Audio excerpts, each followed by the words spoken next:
Y sí, puede ser. Gianpietri, buen día. Hola Ceci, hola Javier, hola todo el equipo, ¿cómo Gianpietri. están ahí? ¿Cómo andan todos? Muy bien, contentos de volver a charlar con usted, Gianpietri, qué alegría. Bueno, Adrián Gianpietri, especialista en deportes, que ha estado analizando con nosotros el Mundial, todos los triunfos, inclusive también lo que ha sucedido en el último encuentro frente a España. Esto es un pequeño paréntesis que me permito antes de ir a nuestro tema, si me permitís, Gianpietri, porque vi algunos festejos de Cucurella, a mí me dio vergüenza ajena o cringe, diría mi sobrina. Los festejos, en general hubo poco festejo, ¿no? Sí.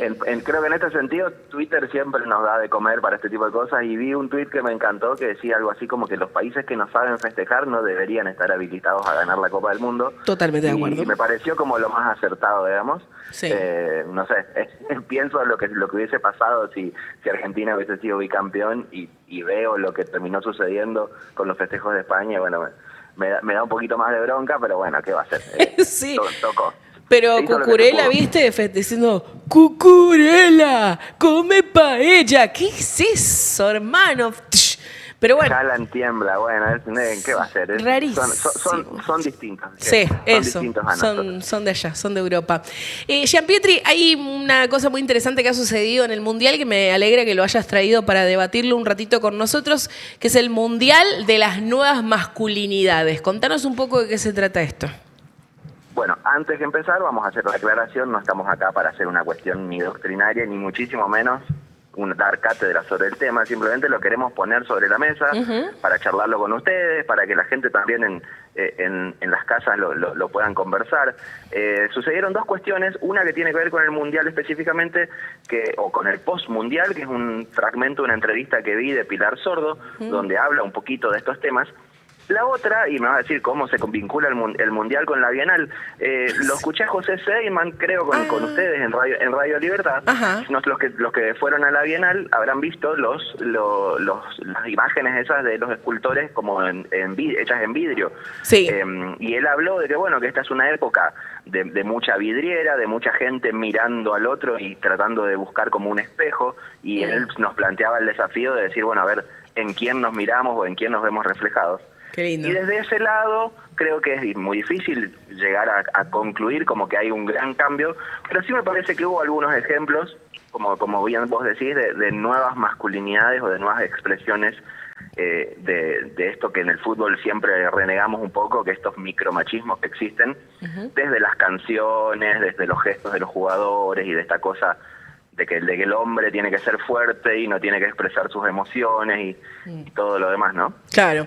Y no, a ver, hoy quizás aparecen más imágenes también, seguramente por las redes sociales y porque todo gira mucho más rápido y te llega todo mucho más rápido. Hay más dispositivos también capturando, registrando un montón de detalles, pero sin dudas han evolucionado en muchos aspectos. Hay otros que quedaron en el mismo lugar, hay otros que han involucionado, pero si nos concentramos en quienes han sabido cuestionarse, no sé, a mí se me viene ahora a la cabeza mi favorito, el Licha Martínez, por ejemplo, no te quiero quemar ninguna data, pero lo pienso en ese caso, por ejemplo, que decía que con la mujer ha tenido conversaciones de pronto y él, era muy frío o no se expresaba con sus emociones y con la esposa, con su compañera, empezó a tener esas conversaciones más sobre eso, de expresarse, que él mismo lo contaba, ¿no? Pero no creo que haya sido siempre así. No, seguramente no. Creo que en ese sentido Tagliafico va por el mismo lugar. Creo que en general los jugadores de la selección siempre le han dado un lugar, me parece, bastante importante a sus mujeres, a sus compañeras de vida. Justamente hablando de estos micromachismos, siempre se ha hablado en tono despectivo de las botineras, como las mujeres cuya única función es acompañar al futbolista y bueno, creo que en ese sentido estos chicos han dado otro tipo de mensajes. Sí. Así que nada, tratamos de rescatar 4 o 5 momentos o gestos de distintos jugadores, no solo argentinos, que eso es lo bueno también, como para poder conversarlos. El primero, bueno, tenemos en este caso el apoyo del gran Ivo, que nos va a dar una mano con algún soporte. Eso. Por lo menos para los que nos están viendo desde el streaming, los que están en la radio, en todo caso los invitamos a buscar después los videos. Claro. No sé si quieren ir primero, vamos a ir con el de Lionel Scaloni. Vamos con Scaloni. Un lugar soñado Ay, no. que en mi vida pensé que... A ver si paro, porque no soy capaz. En mi vida pensé que pensamos todos los chicos del cuerpo técnico estar en ese lugar. Entonces, para seguir se necesitan un montón de cosas, sobre todo volver a resetearse, volver a formar un grupo como este.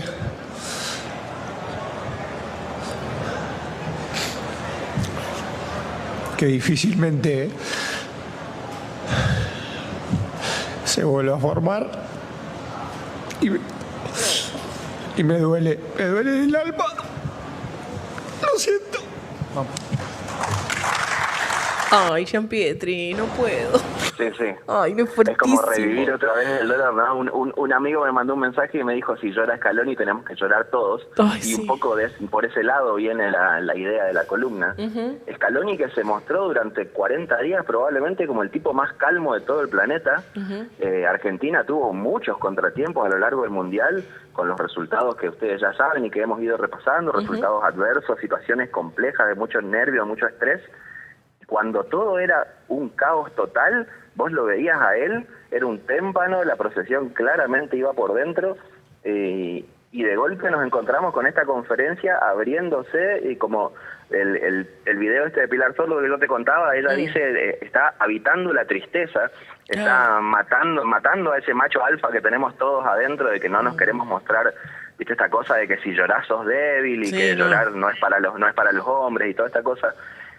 Y el tipo se está se está permitiendo sufrir y mostrarse ante el mundo entero, sufriendo justamente por haber perdido una final de un mundial. Me pareció un momento importante, sobre todo por, como te digo, por todo el antecedente del mismo Scaloni, de cómo él fue viviendo toda la Copa, siempre trayendo tranquilidad, siempre transmitiendo calma, y de golpe se lo ve tan desbordado así. Bueno, me pareció importante destacarlo, y bueno, y esto es lo que venimos hablando, ¿no? De esta posibilidad, o de que tenemos que tener todos, no solo los hombres, digamos, todos en general, de transitar todos los sentimientos y todas las emociones, que no hay emociones buenas y malas, que es importante poder expresarlas siempre, y bueno, en buena hora sí podemos ver este tipo de ejemplos, ¿no? Sí, tal cual, claro, eso, es un lindo ejemplo esto, de que quizás decís, bueno, no, si Scaloni lloró, entonces qué tanto problema me estoy haciendo yo, o por lo menos con que esto genere en un jueves cultural entre vagos, viste, que por ahí se hace un chiste medio machirulos y hay una connivencia ahí con eso, ese famoso pacto de silencio entre varones. Si de pronto esto al menos generó que se lo charlen entre ellos, ponele, ya es un 10, ya es un gran paso. Con Messi también es otro que ha llorado, Gianpietri. Messi es otro que ha llorado, y vamos a ver acá dos videitos muy cortitos, A ver. uno de Messi y otro de Maradona. Ajá. Quiero destacar esto, importante, se ha hablado muchísimas veces en términos deportivos de las comparaciones entre uno y otro, Sí. y yo quería hacer esta comparación, pero no del lado deportivo, sino justamente como marcando el cambio de épocas. Lo que vamos a ver es a Diego llorando después de haber perdido la final del Mundial de Italia 90, y a todos sus compañeros encabezados por el técnico, que cuando lo ven llorando a él y ven a las cámaras filmándolo, empiezan a cubrirlo. El mensaje es claro, el capitán, el líder, no tiene que mostrarse débil, no lo puede ver el mundo llorando, tiene que estar fuerte. Y en contrapartida, por supuesto, la que ya hemos visto 1000 veces, la salida de Lionel post final con España, donde se va llorando y siendo aplaudidos por todos, así que veamos ese contrapunto. Ahí estamos mirando. Qué fuerte verlo a Messi llorando también, ¿viste? Es como, ay, una gana de ir a abrazarlo. Bueno, y también hablando de los mensajes, ¿no? Un tipo que ha ganado absolutamente todo, en lo deportivo, en lo económico, en cuanto a la fama, al respeto de sus pares, del público, de todo. Y así todo, que sufra, que se dé, volvemos a lo mismo, ¿no? Que se permita sufrir y lamentarse por algo que sí hubiese sido muy lindo, pero en definitiva incluso ya era algo que ya lo tenía, ¿entendés? Es distinto a cuando lo hemos visto llorar en otras ocasiones. Sí. Y nada, me llamó mucho la atención, por los que puedan, insisto, los que... Ahí está lo de Maradona, a ver. Perdón. A ver. Que tiene sonido, Sí, por eso. Ahí lo veo a Bilardo con 17 años, más o menos tenía Bilardo. Claro, fíjate que cuando Bilardo mira la cámara, transmisión exclusiva de ATC, Claro. lo que habla de la época, Sí, le hace señas a un par de jugadores y empiezan a aparecer jugadores adelante de Diego a taparlo. claro. Por supuesto que hay un montón de imágenes de Maradona llorando en este mundial y en esa final, pero el gesto ese fue muy muy elocuente y me parece que habla un poco de cómo era en ese momento la cosa y qué se le permitía al líder mostrar, ¿no? Y que no podía exteriorizar. Sí. Qué loco, ahí estamos viendo cómo claro, se nota esto que yo por ahí si no lo explicabas no me iba a dar cuenta ni a gancho, pero claro, es verdad. Bilardo se da cuenta y se pone con los brazos, que encima con la manito atrás, tipo, tápenlo, ¿me entendés? Venía acá, venía acá. Y empieza a aparecer Goicoechea y empiezan a aparecer otros jugadores y lo empiezan a tapar. ¡Qué locura! Pero bueno, insisto, no era a los fines de sumarle un tema a la comparación Messi-Maradona, era simplemente hablar de dos la evolución, de dos líderes y de cómo ha evolucionado esto, ¿no es cierto? Sí, entiendo. Bueno, ¿Hay otro caso así fuera de los argentinos? Ponele. Fuera de los argentinos lo tenemos a Mbappé. Mbappé, yo se los digo, Mbappé, se los aviso ya, es el villano de una historia mal contada. Nosotros no lo queremos, nos ha hecho goles de todos los colores, nos eliminó en 2018, nos hizo pegar un susto bárbaro en 2022, pero Mbappé tiene declaraciones y tiene un pensamiento muy crítico, no se ha hecho cargo de su rol de líder y de referente y casi como de una imagen de marca que hoy son los jugadores de este tipo de jugadores de primer nivel. ¿Y qué pasó con Mbappé? Hay una declaración de Mbappé, esto no lo vamos a ver, lo vamos a comentar nomás. Francia venía como gran candidato, era el cuco del Mundial, todos pensábamos que jugábamos la final con Francia, y de golpe se comió una sandunga de novela con España en la semifinal. Sí. No patearon el arco prácticamente, y cuando van a jugar el partido por el tercer puesto con Inglaterra, Francia arranca perdiendo el primer tiempo 4-0. Los que vieron el partido o los que habrán visto la noticia lo recordarán. Cuando hicieron la entrevista post partido, a Mbappé le preguntan como que qué pasó, y él dice básicamente que muchos habrán pensado que se lo tomaron para la joda el partido por el tercer puesto, y que en realidad lo que pasó es que ellos se comportaron como humanos, estaban tristes por haber perdido la posibilidad de jugar una final, y se comportaron como humanos, y él dice algo así como, evidentemente nosotros no tenemos esa posibilidad de ser humanos y de mostrarnos desilusionados, en definitiva, desmotivados. Claro. Me pareció una declaración muy importante, justamente como tratando de, parece se trata de explicar todo, ¿no? Y de como que sí o sí deberían estar motivados por la camiseta, por el compromiso, por el rival, por el contexto, por lo que sea. Y en el fondo son seres humanos, digamos, o sea, que cuando entren a la cancha nosotros esperemos que sean robots y se comporten como tal, no los convierta en robots. Entonces, que un tipo, pudiendo haber dado 1000 razones, y todos hemos escuchado las famosas declaraciones con el cassette puesto de los futbolistas en el postpartido, que un tipo tenga esa sinceridad y diga, simplemente fuimos humanos, estábamos tristes, estábamos desilusionados, y bueno, y después en el segundo tiempo cambiaron la actitud, me pareció muy importante.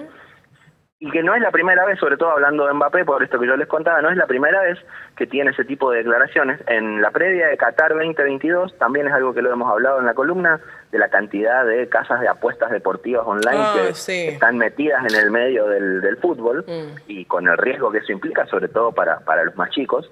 La Federación Francesa de Fútbol tenía acuerdos, entre otras marcas, con empresas de apuestas deportivas justamente, y con empresas de comida chatarra, así las vamos a mencionar para no hablar de las marcas, y Mbappé se negó a hacer la sesión de fotos, porque él dijo justamente que no quería, como ejemplo, no quería ser la cara de una marca que ponía en riesgo la salud alimenticia de las personas, muchísimo menos de las casas de apuestas. Él dijo, yo vengo de barrios donde las apuestas han destruido hogares y yo no quiero ser el que esté promocionando eso, así que volvemos a lo mismo, en un contexto en el que por ahí hay mucho compromiso, mucha cuestión comercial, mucho dinero de por medio, que un tipo como Mbappé se plante y diga, no, yo de eso no voy a ser cómplice, me parece que es un buen ejemplo. De una. Gianpietri, te pido una más, a ver si tenemos Estos dos muchachos, a mí no me quedó, la verdad es que no me interioricé mucho, así que te pido ayuda. Después del mundial que se fueron de vacaciones en Ibiza, estos dos chicos que estaban en cuero, los dos, viste, abrazados, Sí, besándose, no sí, sé qué sí. cosa, dándose cariño. ¿Quiénes son esos dos chicos? Bueno, el primero es el gran villano de la final, Ferran Torres, el que nos hizo el gol. Maldito sea. Y el Sí. segundo es Marcos Llorente, un lateral izquierdo suplente en España. Pero bueno, la cuestión es la siguiente: ellos se fueron de vacaciones, cada uno por su lado. De hecho, fueron con sus parejas y se encontraron ahí en Ibiza. Y las fotos que se publicaron son ellos dos sin remera, en cuero, están en una playa, obviamente, Sí, claro. abrazándose, dándose besos y demás. Y acá voy a tirar un dato por parte de la investigación, como decíamos la otra vez con Javier. Después en todo caso le dejamos la duda al público y que vaya y que profundice. Hay un filósofo muy importante que es el que fundó, por decirlo de una manera, la corriente estoica, el estoicismo. Y él dice, lo que nos afecta, vos vas a saber más de esto seguramente que yo, lo que nos afecta no es lo que sucede, sino la interpretación que nosotros le damos a esas cosas que suceden. Y acá lo que había eran dos amigos manifestando su afecto, su cariño, por supuesto, ¿por qué no? Disfrutando y festejando el logro que habían obtenido. Y lo que sucedió es que, obviamente, como veníamos hablando, de toda esta homofobia y todo, por sobre todas las cosas, me parece la fragilidad de la masculinidad tradicional, automáticamente se asoció con que estos chicos tenían alguna especie de vínculo amoroso entre ellos, que lo hay, pero no necesariamente romántico. Y bueno, y todo lo que se desató a partir de un par de fotos de dos hombres abrazándose y dándose un beso. Claro, un escándalo. Ay, sí.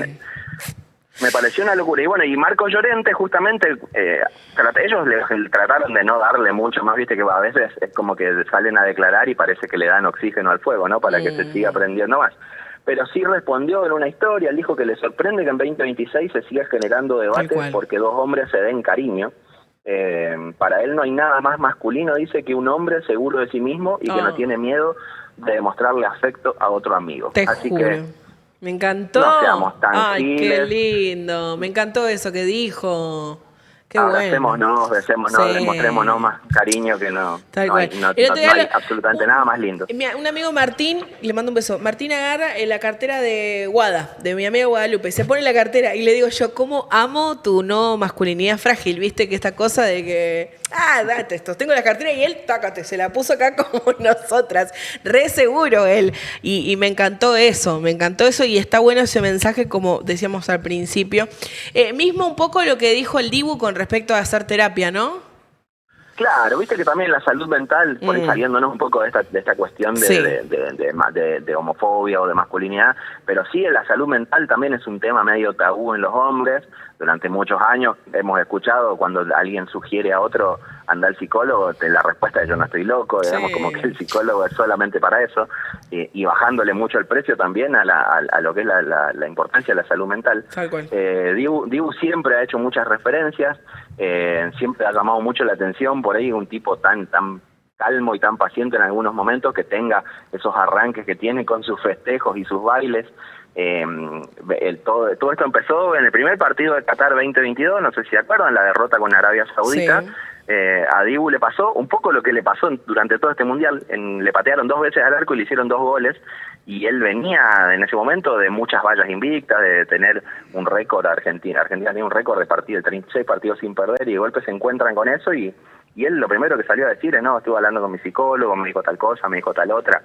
Tiempo después de ganar el mundial volvió a hacer referencia a su psicólogo al contar cómo hacía él para manejar el éxito, justamente, porque viste que acá ganás un partido y sos un héroe, y perdés uno y sos el enemigo público del país, ¿no? Entonces hay mucho exitismo, sobre todo en nosotros, en Argentina, en el fútbol argentino, y bueno, me pareció muy importante también hacer una breve mención a la cantidad de declaraciones que hay de Dibu al respecto de las charlas con su psicólogo, que son muy interesantes. De una. Gianpietri, un placer. Acá ya llegan mensajitos. Muy bien por este Mundial de las Nuevas Masculinidades, con aplausos. Gracias por hacernos reflexionar y por ponerle más potencia a esto que quizás está disperso, y que en este espacio junto decís, la pucha, bueno, vamos bien. Creo que es un lindo camino y el mensaje que estas figuras de mucho renombre, de tanto impacto, que tengan estos gestos que digan estas cosas, que compartan determinadas cuestiones en redes, me parece que es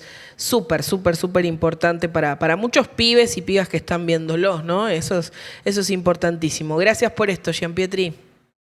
Gracias a vos, un gusto como siempre hablar con ustedes. Un abrazo. Les mando un beso grande. Igualmente. Un abrazo. Especialista en deportes, Adrián Gianpietri.